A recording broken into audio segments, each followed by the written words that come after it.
Hey YouTube, Chasing Voodoo here with another installation video. Today we are installing the Rago Fabrication Aqua Tank.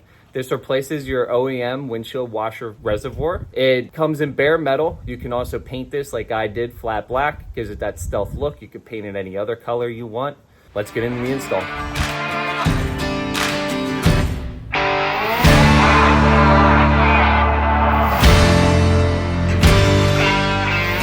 So these are not OEM, they are replacement fasteners. The OEM ones are gonna look like this here. This guy. I had to cut the head off of these and then push it through the hole up in the wheel well in order to install these. It makes it a lot easier to get this wheel well liner in and out.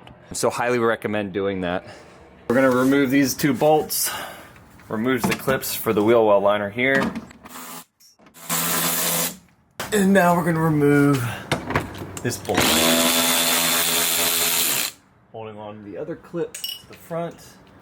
And then because I have an aftermarket front bumper, I need to remove this bolt here. You might have another one on your OEM vehicle that you need to remove.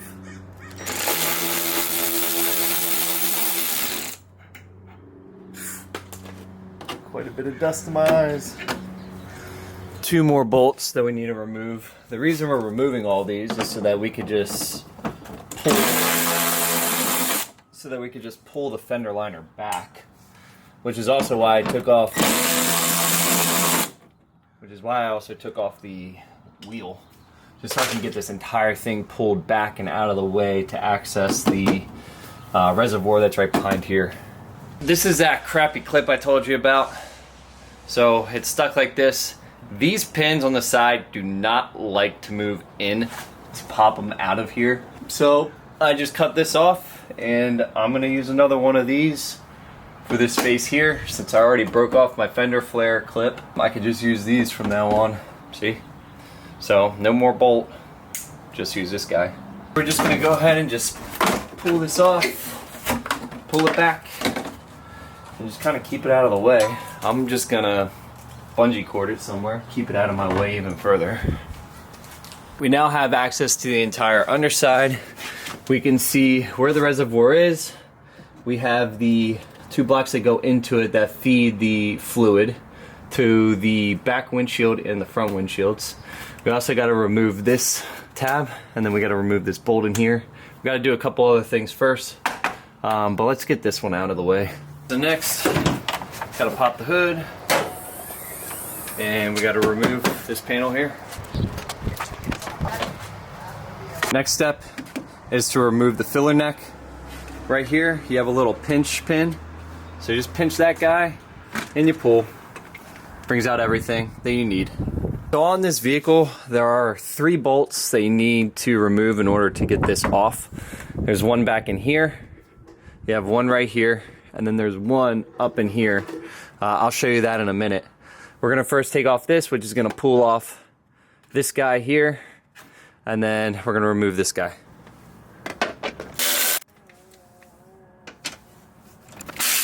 Now you could choose to do this step a few different ways. I am going to do this using a siphon tool.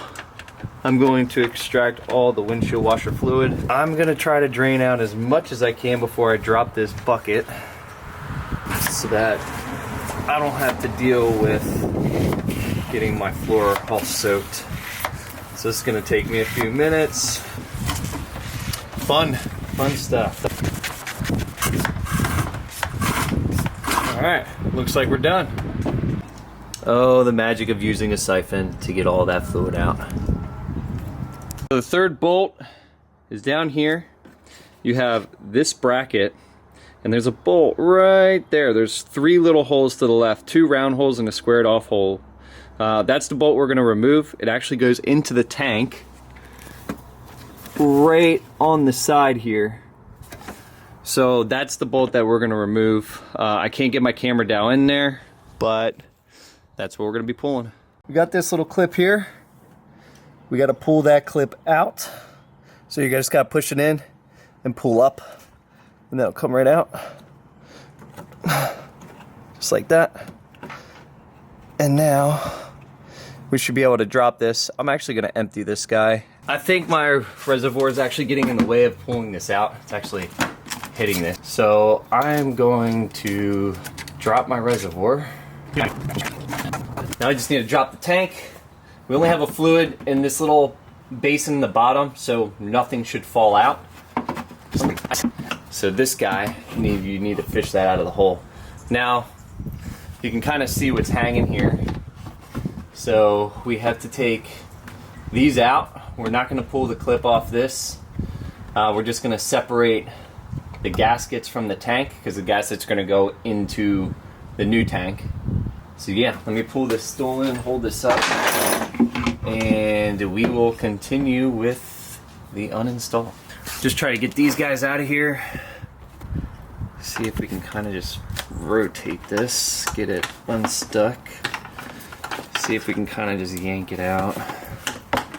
Sometimes you can get these out without really having to pry anything.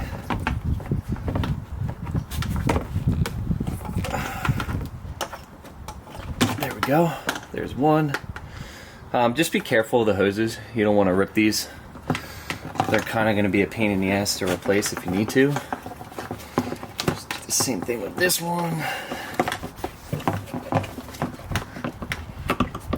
Just kind of jiggle it around so you can get it off. There we go. All right. Woo! Got this sucker out of here. Both of these pumps, they have different connectors here, which is why I left this one in and removed this one. It does matter which connector you put in each one of these. I would just recommend removing one of these when you pull your tank, leave the other one connected, and then you won't have any guesswork when you go to put these back in. We also need to remove these out of this tank. We're gonna put these in the new one. Let's just pull them right out, pretty simple. And then this, we're not gonna need anymore. Sell it, throw it away, do whatever you want, keep it. So I'm just gonna clean these off. I already did one of them. You can reuse the windshield washer fluid, put on a little microfiber, and then you can just rub off all this dirt and then just dry off the gasket when you're done. Good as new, ready to go. These are pretty easy to install. Just pop them right back in. There's one, there's two. Now we're good to go. The next step, we need to remove this guy, this plastic panel. You see down here, there is a little tab we need to pull out, and then the rest of it just kind of shimmies out of the way. This front bumper is kind of blocking it from wanting to fully remove, so it looks like I'm gonna end up breaking it. Finally got this piece out. Had to use the Dremel in order to get it out. You could see the cuts I had to make. And then I was able to kind of just bend it and pull it out of that space. Make sure you have tools on hand because you might experience something like this. I do have an aftermarket front bumper from Attica 4x4, which was blocking this from coming off, as well as the winch that's down there.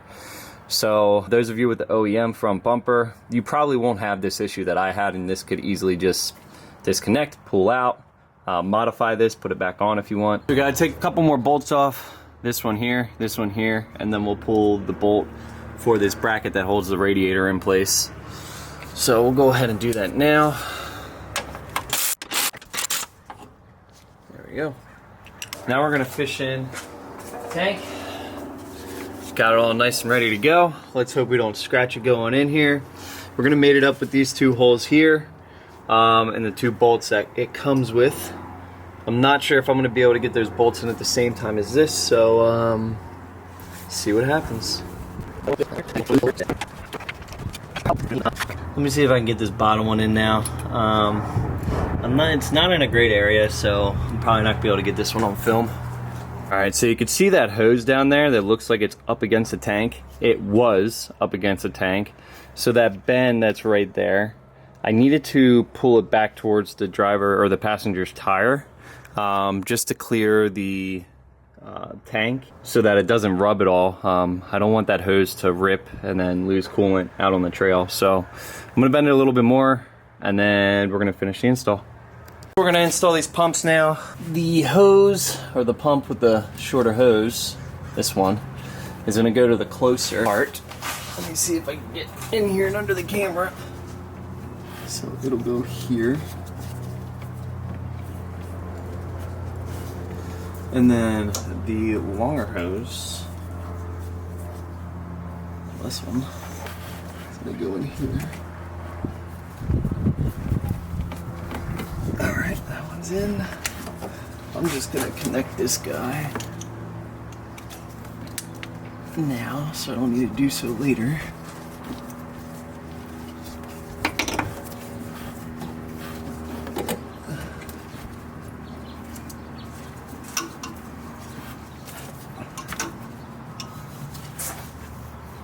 Get that up in here. There we go.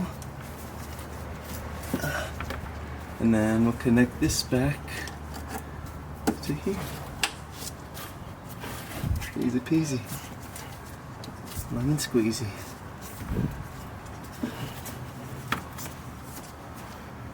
Perfect. Time to test the system. Let's see what happens.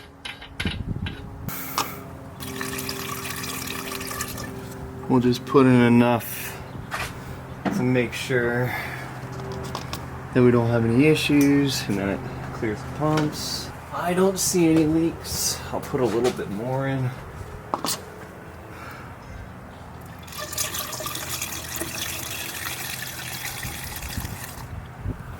Alright.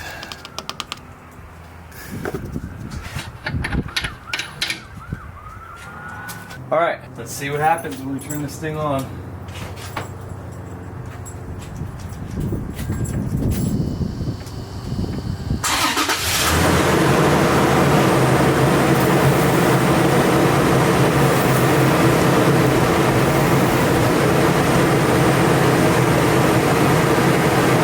No leaks coming from down below.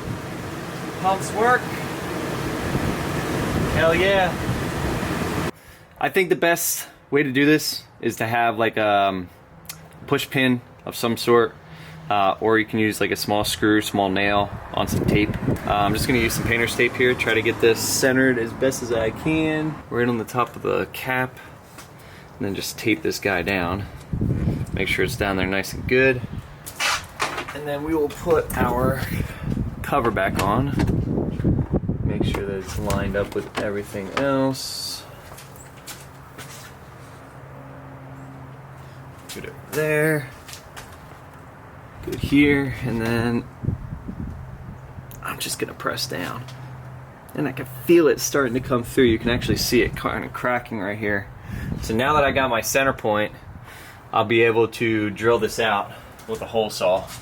So let's get that going. So you can see on this the little prick from the screw. So that's going to be our center mark. That's where we're going to start drilling from. We're going to do it from the back side. Alright. Got a drill here. Keep that centered.